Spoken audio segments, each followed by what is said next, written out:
tinatanong din ako kanina kung bakit magpapaapoy tayo. Fire Prevention Month. But of course, mga kapuso, gusto natin mas mainit, mas masarap, mga kapuso. Kaya eto na nga, ihahalin po namin sa inyo ang isang lumalagav love na mga putahe po mula sa isang kainan dito sa Pateros, mga kapuso. At yun nga po, mga kapuso, umaapoy sa sarap, pero huwag ko kayong mag-alala.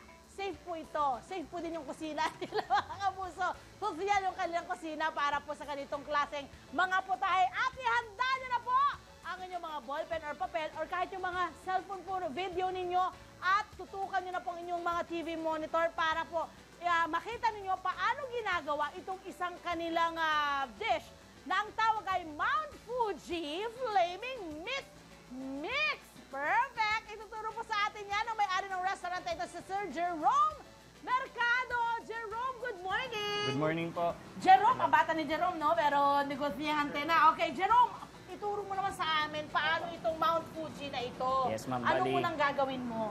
Lalagyan po natin ng cooking oil. Cooking oil, Yes po. and then creation mo to, no? Opo, invento ko po lahat Galing na to ni to. Jerome, eh. Sunod po, onion. Maggigisa lang po tayo. Specifically, white. Opo. Wow, Ma'am, baka ayan. talsikan lang kayo. Okay, and then? Ilalagay po natin tong chashu or pork belly. Anong tawag mo, bebe? Chashu po, Japanese Sashi? term. Chashu. Chasu! Opo, Okay. Japanese term po. Okay. Sausage. Sausage. Nag-aaral ka ba ng Japanese? Hindi naman po, sariling pag-aaral lang po. Sarili na mag-aaral sa Ito po yung Wagyu, bali beef po to pang Ayan. sa Japanese po. Kaya lalong special dahil sa Wagyu na yan, mga kapuso. Okay, and then? Igisa lang po natin sandali. In fairness, ang dami, Okay. Bali, So, titimpla na po itong natin. niluluto mo mismo ngayon, yan talaga ang serving nyo? Yes po. Oh, ang dami, Okay, and then? Lalagyan po natin ng gravy. Tapos water po. Ano yung isa? Water lang po. Water. Apo. Isa pa. More gravy, guys. Isa lang po. Lakasan natin ang apoy. Gaano katagal itong pagluto mo ng iyong Mount Fuji? Wala pong 5 minutes. Tapos na. Apo. Okay, and then? Lalagyan lang po natin ng oyster sauce. Oyster. Ito po yung pampalasa na dashi granules. Ano yung fish dashi, flavor bebe? po. Ha? Fish flavor. Cool. Pati ako natututo ko naman. Japanese term. Dashi is fish. Ang lalagyan po natin ng Flavor. ram. Ito, ano to? Ram po. Ayun! Dagdag ano flavor. ang nabibigay ng ram? Konting pait po at saka At tamis. konting apoy! Guys, Saka hindi apoy po. malaking apoy ba? Lumayo na ako. Ayan, kaya pala. Ayan, mga kapuso, makikita natin. O, diba? Anong flavor ang meron ang ram? Medyo mapait po na manamis-namis, lalo na po pag naluto. Pero Ay. mawawala naman po yung alcohol nito, nag-evaporate. Okay. Ayan, okay. Tapos, Lalagay na ilalagay po mo natin rito? yung, last po, lalagyan lang natin yung pampakulay. Lagyan pa ng mga Pampakulay beans, lang po. carrots, Corn, saka yung beans. corn. Okay. May konting gulay din. Tapos Nilipat na po natin ilalagay dito dyan? sa ating sizzling plate. Sizzling plate. Okay. Ano naman bakit kailangan mailipat sa sizzling plate? Bali, ito po yung pag nilalabas namin, presentation po. Ayun! Para siyang parang volcano. Okay, sige. Lagay na ni Jerome. Dito pa lang, umaapoy na, guys. Hinaan natin. Grabe. Okay? Pag nilagay mo sa sizzling plate, mabilis lang yan. Po. Mabilis lang ang pagluto na pag dyan sa sizzling Luto plate. luto na po talaga siya. I-presentation mo lang talaga yan. Apo. Oh, yeah.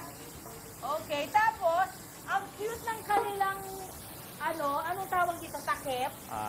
Ginawa po namin po. Parang pa-volcano po talaga. Ayan. So, wala pa man siya, umaapoy na siya. Ayan. Pero ito, dadagdagan pa uli nila ng bonggang para mayroon ng lumalabas na usok. Apo. So, ito, Huwag po kayo mag-alala, hindi po tayo dyan? sasama. Bali, ito po yung ram, papaapoyin lang po natin. Okay. Para Guys, ito po yung presentation. Mga eksperto lang ang pwede, ha? Para Opo. sa mga bata natin Pinractice po nanonood. namin talaga to. Yes, guys. Okay, next. Bubuhos lang po natin. Para po pag sa show niya, parang talagang volcano style. Okay. Wow! Ginagawa niyo yan sa labas na pag Yes po. pinipresent nyo na. Opo, opo. Ayan, mga kapuso. And then, okay na yon. Opo. Okay na yun, Jerome. Opo, okay na po Luto yun. na yun. Ayan, at pwede na hong tikman. Ito, meron na hong silang ginawa para sa akin. Eto na mga kapuso. Pero pwede naman buksan natin yon Opo. para makita nila na talaga naman. Oh. Yun! Grabe na to. Okay. So, tikman natin. Opo, ma'am. Gusto ko yung may wagyu. Siyempre. Tikman natin. Ay! Oo nga! Ang flavorful! Thank you po, ma'am. I love it! Hanggang at hindi maalat. Thank you. Thank you po, thank you po. Siyempre mga kapuso, bukod sa kanilang Mount Fuji Flaming Meat Mix, meron din po silang iba pang dish na talaga namang hot na hot sa lasa mga kapuso. Meron po sila eto na, grilled chicken sausage para sa mahilig sa chicken meat mga kapuso. Kung beef lover naman kayo, ayan, meron po silang tinatawag na grilled marbled beef. At yung mga mahilig naman po sa porkalicious, sa sarap, nandyan po ang kanilang, ay, ang sarap nito! Grilled bacon! Nako, talaga naman mag-e-enjoy po kayo kasi pwedeng kayo rin mismo ang mag-grill ng mga yan gaya ng ginawa ko kanina mga kapuso para makontrol po ninyo ang pagkakaluto ng meat po ninyo. Pero nakita ko doon nakalagay sa kanilang, meron silang paunawa doon. Paunawa tawag nun.